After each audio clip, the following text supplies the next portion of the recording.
YCP అధ్యక్షుడు జగన్ పర్యటనను వ్యతిరేకిస్తూ తెనాలిలో దళిత ప్రజా సంఘాలు నిరసనకు దిగాయి. సీఎంగా పనిచేసిన వ్యక్తి రౌడీ షీటర్లకు మద్దతుగా నిలవడం దారుణమని ఆగ్రహం వ్యక్తం చేస్తున్నారు.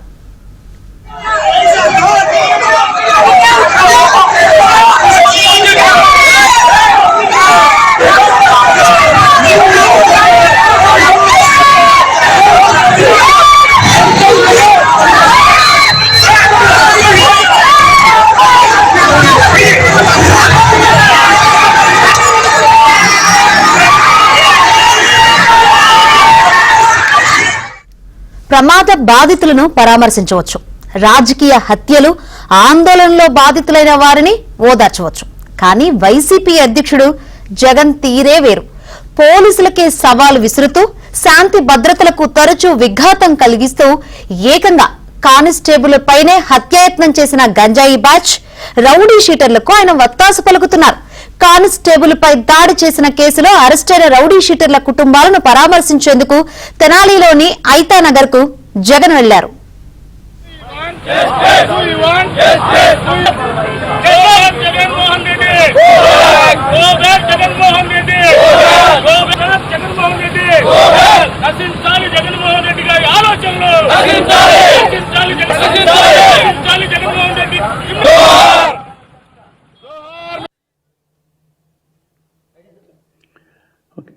అందరికీ నమస్కారం.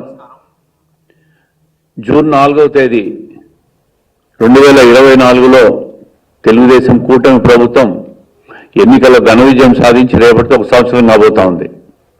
మరి అదే రోజు ఆశ్చర్యకరంగా వైఎస్ఆర్ కాంగ్రెస్ పార్టీ జగన్మోహన్ రెడ్డి గారు వెన్నుపోటు దినమని చెప్పి ఒక కొత్త డ్రామాకు తెరలేపినాడు. వెన్నుపోటు దినమట. ఎవరిని వెన్నుపోటు పొడిచారని చెప్పి నేను ఈ సందర్భంగా జగన్మోహన్ రెడ్డి గారిని అడుగుతా ఉండా. అయ్యా, చరిత్ర పుట్టినప్పటి నుంచి మీ వైఎస్ ఫ్యామిలీ వెన్నుపోట్లను పేటెంట్ రైట్లుగా తీసుకునింది. గొడ్డలిపోట్లు ఇవన్నీ చూస్తే దొంగ అని దొంగతనం చేసినవాడు దొంగ అని అరిచినట్లుంది. వెన్నుపోట్లు మీ నానా తాతల కాలం నుంచి స్టార్ట్ అయింది. మీ తాత వైఎస్ రాజారెడ్డి గారు ఎవరి దగ్గరైతే మంగపేట మైన్స్ లో వెంకటనరసయ్య అనే వ్యక్తి దగ్గర పనిచేస్తున్నాడో ఆ వ్యక్తినే హత్య చేసి మంగంపేట మైన్స్ ను లాక్కున్నది వెన్నుపోటు కాదా అని అడుగుతా ఉండా. మరి కాంగ్రెస్ పార్టీ అంత పెద్ద పొజిషన్ ఇస్తే మీ తండ్రి గారు రాజశేఖర రెడ్డి గారు ఆ రోజు పివి నరసింహారావు మీద ప్రధానమంత్రి మీద చెప్పులు వేసిన విషయం వెన్నుపోటు కాదా అని అడుగుతా ఉండా. మరి ఈ ముఖ్యమంత్రి జగన్మోహన్ రెడ్డి గారు, మాజీ ముఖ్యమంత్రి గారు సొంత చెల్లెల ఆస్తులు లాక్కొని మరి చెల్లెలను నడి రోడ్డు మీద వదిలేసినట్టు వెన్నుపోటు కాదని అడుగుతా ఉండా. మీ చిన్నాన్న వైఎస్ వివేకానంద రెడ్డిని వెన్నుపోటు పొడిచి హత్య చేసిన హంతకులతో నువ్వు తిరుగుతూ సునీత మీ చెల్లెలను నడి రోడ్డు మీద వదిలేసినప్పుడు అది వెన్నుపోటు కాదా అని అడుగుతా ఉండా. ఈ విధంగా చూస్తే అన్ని రకాలుగా వ్యక్తిగతంగా వెన్నుపోటు పొడిచిన చరిత్ర మీది. ప్రజలు అధికారం ఇస్తే 5 సంవత్సరాలను ప్రజలను వెన్నుపోటు పొడిచిన చరిత్ర మీది. ఒక్కసారి మీ 5 సంవత్సరాల అధికారంలో వచ్చినప్పుడు పరిస్థితిని చూస్తే ఏమి హామీలు ఇచ్చావు, ఎంతవరకు వెన్నుపోట్లు పొడిచావు? ప్రజలను మొదటి సంవత్సరంలోనే మద్య నిషేధం అని చెప్పి అధికారం లేకొచ్చి మద్య నిషేధాన్ని కూడా అమలు పరిచి ప్రజలను వెన్నుపోటు పొడిచిన విషయం వాస్తవం కాదా?